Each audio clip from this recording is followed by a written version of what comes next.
11वां अध्याय। देवताओं द्वारा देवी की स्तुति तथा देवी द्वारा देवताओं को वरदान। ध्यान। मैं भुवनेश्वरी देवी का ध्यान करता हूँ। उनके श्री अंगों की आभा प्रभात काल के सूर्य के समान है और मस्तक पर चंद्रमा का मुकुट है। वे उभरे हुए स्तनों और 3 नेत्रों से युक्त हैं। उनके मुख पर मुस्कान की छटा छाई रहती है और हाथों में बरद, अंकुश, पाश एवं अव्य मुद्रा शोभा पाते हैं। ऋषि कहते हैं, देवी के द्वारा वहाँ महादैत्यपति शुंभ के मारे जाने पर इंद्र आदि देवता अग्नि को आगे करके उन कात्यायनी देवी की स्तुति करने लगे। उस समय अविष्ट की प्राप्ति होने से उनके मुख कमल दमक उठे थे और उनके प्रकाश से दिशाएं भी जगमगा उठी थी। देवता बोले, शरणागत की पीड़ा दूर करने वाली देवी हम पर प्रसन्न हो। संपूर्ण जगत की माता प्रसन्न हो। विश्वेश्वरी, विश्व की रक्षा करो। देवी, तुम ही चराचर जगत की अधीश्वरी हो। तुम इस जगत का एकमात्र आधार हो, क्योंकि पृथ्वी रूप में तुम्हारी ही स्थिति है। देवी, तुम्हारा पराक्रम अलंघनीय है। तुम ही जल रूप में स्थित होकर संपूर्ण जगत को तृप्त करती हो। तुम अनंत बल संपन्न वैष्णवी शक्ति हो। इस विश्व की कारणभूता परामाया हो। देवी, तुमने इस समस्त जगत को मोहित कर रखा है। तुम ही प्रसन्न होने पर इस पृथ्वी पर मोक्ष की प्राप्ति कराती हो। देवी, संपूर्ण विद्याएं तुम्हारे ही भिन्न भिन्न स्वरूप हैं। जगत में जितनी स्त्रियां हैं वे सब तुम्हारी ही मूर्तियां हैं। जगदम्ब, एकमात्र तुमने ही इस विश्व को व्याप्त कर रखा है। तुम्हारी स्तुति क्या हो सकती है? तुम तो स्तवन करने योग्य पदार्थों से परे एवं परावानी हो। जब तुम सर्व स्वरूपा देवी, स्वर्ग तथा मोक्ष प्रदान करने वाली हो, तब इसी रूप में तुम्हारी स्तुति हो गई। तुम्हारी स्तुति के लिए इससे अच्छी उक्तियाँ और क्या हो सकती हैं? बुद्धि रूप से सब लोगों के हृदय में विराजमान रहने वाली तथा स्वर्ग एवं मोक्ष प्रदान करने वाली नारायणी देवी, तुम्हें नमस्कार है। कला, काष्ठा आदि के रूप से क्रमशः परिणाम अवस्था परिवर्तन की ओर ले जाने वाली तथा विश्व का उपसंहार करने में समर्थ नारायणी, तुम्हें नमस्कार है। नारायणी, तुम सब प्रकार का मंगल प्रदान करने वाली मंगलमयी हो। कल्याणदायिनी शिवा हो। सब पुरुषार्थों को सिद्ध करने वाली शरणागत वत्सला, 3 नेत्रों वाली एवं गौरी हो। तुम्हें नमस्कार है। तुम सृष्टि, पालन और संहार की शक्तिभूता सनातनी देवी, गुणों का आधार तथा सर्वगुणमयी हो। नारायणी, तुम्हें नमस्कार है। शरण में आए हुए दीनों एवं पीड़ितों की रक्षा में संलग्न रहने वाली तथा सबकी पीड़ा दूर करने वाली नारायणी देवी, तुम्हें नमस्कार है। नारायणी, तुम ब्राह्मणी का रूप धारण करके हंसों से जुते हुए विमान पर बैठती तथा कुश मिश्रित जल छिड़कती रहती हो। तुम्हें नमस्कार है। माहेश्वरी रूप से त्रिशूल, चंद्रमा एवं सर्प को धारण करने वाली तथा महान वृषभ की पीठ पर बैठने वाली नारायणी देवी, तुम्हें नमस्कार है। मोरों और मुर्गों से घिरी रहने वाली तथा महाशक्ति धारण करने वाली कौमारी रूप धारिणी निष्पा पे नारिणी, तुम्हें नमस्कार है। शंख, चक्र, गदा और शार्क धनुष रूप उत्तम आयुधों को धारण करने वाली वैष्णवी शक्ति रूपा नारायणी, तुम प्रसन्न हो, तुम्हें नमस्कार है।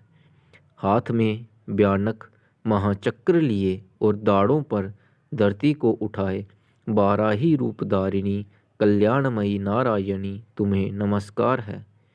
भयंकर नरसिंह रूप से दैत्यों के वध के लिए उद्योग करने वाली तथा त्रिभुवन की रक्षा में संलग्न रहने वाली नारायणी, तुम्हें नमस्कार है। मस्तक पर किरीट और हाथ में महाब्रज धारण करने वाली, सहस्त्र नेत्रों के कारण उदीप्त दिखाई देने वाली और वत्रासुर के प्राणों का अपहरण करने वाली इंद्र शक्ति रूपा नारायणी देवी, तुम्हें नमस्कार है। शिवदूती रूप से दैत्यों की महती सेना का संहार करने वाली, भयंकर रूप धारण तथा विकट गर्जना करने वाली नारायणी, तुम्हें नमस्कार है। दाढ़ों के कारण विकराल मुख वाली, मुंडमाला से विभूषित मुंडमर्दिनी चामुंडा रूपा नारायणी, तुम्हें नमस्कार है। लक्ष्मी, लज्जा, महाविद्या, श्रद्धा, पुष्टि, स्वधा, ध्रुवा, महारात्रि तथा महाअविद्या रूपा नारायणी, तुम्हें नमस्कार है। मेधा, सरस्वती, बरा, श्रेष्ठा, भूति, ऐश्वर्य रूपा, ब्राह्मी, भूरे रंग की अथवा पार्वती, तामसी, महाकाली, नेता, संयमपरायणा तथा ईशा, सबकी अधीश्वरी रूपिणी नारायणी, तुम्हें नमस्कार है। सर्वस्वरूपा, सर्वेश्वरी तथा सब प्रकार की शक्तियों से संपन्न दिव्य रूपा दुर्गे देवी, सब भयों से हमारी रक्षा करो, तुम्हें नमस्कार है। कात्यायनी, यह तीन लोचनों से विभूषित तुम्हारा सौम्य मुख सब प्रकार के भयों से हमारी रक्षा करे, तुम्हें नमस्कार है। वज्रकाली, ज्वालाओं के कारण विकराल प्रतीत होने वाला, अत्यंत भयंकर और समस्त असुरों का संहार करने वाला तुम्हारा त्रिशूल वय से हमें बचाए, तुम्हें नमस्कार है। देवी, जो अपनी ध्वनि से संपूर्ण जगत को व्याप्त करके दैत्यों के तेज नष्ट किए देता है, वह तुम्हारा घंटा हम लोगों की पापों से उसी प्रकार रक्षा करे जैसे माता अपने पुत्रों की बुरे कर्मों से रक्षा करती है। चंडिके, तुम्हारे हाथों में सुशोभित खड्ग जो असुरों के रक्त और चर्बी से चर्चित है, हमारा मंगल करें, हम तुम्हें नमस्कार करते हैं। देवी, तुम प्रसन्न होने पर सब रोगों को नष्ट कर देती हो और कुपित होने पर मनोवांछित सभी कामनाओं का नाश कर देती हो। जो लोग तुम्हारी शरण में जा चुके हैं उन पर विपत्ति तो आती ही नहीं। तुम्हारी शरण में गए हुए मनुष्य दूसरों की शरण देने वाले हो जाते हैं। देवी अंबिके, तुमने अपने स्वरूप को अनेक भागों में विभक्त करके नाना प्रकार के रूपों से जो इस समय इन धर्मद्रोही महादैत्यों का संहार किया है, वह सब दूसरी कौन कर सकता है। विद्याओं में ज्ञान को प्रकाशित करने वाले शास्त्रों में तथा आदि वाक्यों वेदों में तुम्हारे सिवा और किसका वर्णन है, तथा तुमको छोड़कर दूसरी कौन ऐसी शक्ति है जो इस विश्व को अज्ञानमय घोर अंधकार से परिपूर्ण ममता रूपी गड्ढे में निरंतर भटका रही हो।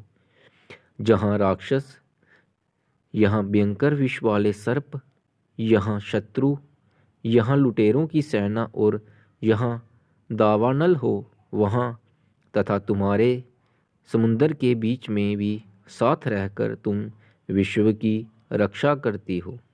विश्वेश्वरी, तुम विश्व का पालन करती हो, विश्वरूपा हो, इसलिए संपूर्ण विश्व को धारण करती हो। तुम भगवान विश्वनाथ की भी वंदनीय हो। जो लोग भक्ति पूर्वक तुम्हारे सामने मस्तक झुकाते हैं, वे संपूर्ण विश्व को आश्रय देने वाले होते हैं। देवी, प्रसन्न हो, जैसे इस समय असुरों का वध करके तुमने शीघ्र ही हमारी रक्षा की है, उसी प्रकार सदा हमें शत्रुओं के भय से बचाओ। संपूर्ण जगत का पाप नष्ट कर दो और उत्पात एवं पापों के फलस्वरूप प्राप्त होने वाले महामारी आदि बड़े बड़े उपद्रवों को शीघ्र दूर करो। विश्व की पीड़ा दूर करने वाली देवी, हम तुम्हारे चरणों पर पड़े हुए हैं, हम पर प्रसन्न हो। त्रिलोक निवासियों की पूजनीय परमेश्वरी, सब लोगों को वरदान दो। देवी बोली, देवताओं, मैं वर देने को तैयार हूँ। तुम्हारे मन में जिसकी इच्छा हो वह वर मांग लो। संसार के लिए उस उपकारक वर को मैं अवश्य दूंगी। देवता बोले, सर्वेश्वरी, तुम इसी प्रकार तीनों लोकों की समस्त बाधाओं को शांत करो और हमारे शत्रुओं का नाश करती रहो। देवी बोली, देवताओं, वैवस्वत मनवंतर के 28वें युग में शुंभ और निशुंभ नामक के 2 अन्य महादैत्य उत्पन्न होंगे। तब मैं नंदगोप के घर में उनकी पत्नी यशोदा के गर्भ से अवतीर्ण हो विंध्याचल में जाकर रहूंगी और उक्त दोनों असुरों का नाश करूंगी। फिर अत्यंत भयंकर रूप से पृथ्वी पर अवतार ले मैं विप्रचित नाम वाले दानवों का वध करूंगी। उन भयंकर महादैत्यों को भक्षण करते समय मेरे दांत अनार के फूल की भांति लाल हो जाएंगे। तब स्वर्ग में देवता और मृत्युलोक में मनुष्य सदा मेरी स्तुति करते हुए मुझे रक्तदंतिका कहेंगे। फिर जब पृथ्वी पर 100 वर्षों के लिए वर्षा रुक जाएगी और पानी का अभाव हो जाएगा, उस समय मुनियों के स्तवन करने पर मैं पृथ्वी पर अयोनिजा रूप में प्रकट होऊंगी और 100 नेत्रों से मुनियों को देखूंगी। अतः मनुष्य शताक्षी इस नाम से मेरा कीर्तन करेंगे। देवताओं, उस समय मैं अपने शरीर से उत्पन्न हुए शाकों द्वारा समस्त संसार का भरण पोषण करूंगी। जब तक वर्षा नहीं होगी तब तक वे शाक ही सबके प्राणों की रक्षा करेंगे। ऐसा करने के कारण पृथ्वी पर शाकंभरी के नाम से मेरी ख्याति होगी। उसी अवतार में मैं दुर्गम नामक महादैत्य का वध भी करूंगी। इससे मेरा नाम दुर्गा देवी के रूप में प्रसिद्ध होगा। फिर मैं जब भीम रूप धारण करके मुनियों की रक्षा के लिए हिमालय पर रहने वाले राक्षसों का भक्षण करूंगी, उस समय मुनि मेरी भक्ति और स्तुति करेंगे। तब मेरा नाम भीमा देवी के रूप में विख्यात होगा।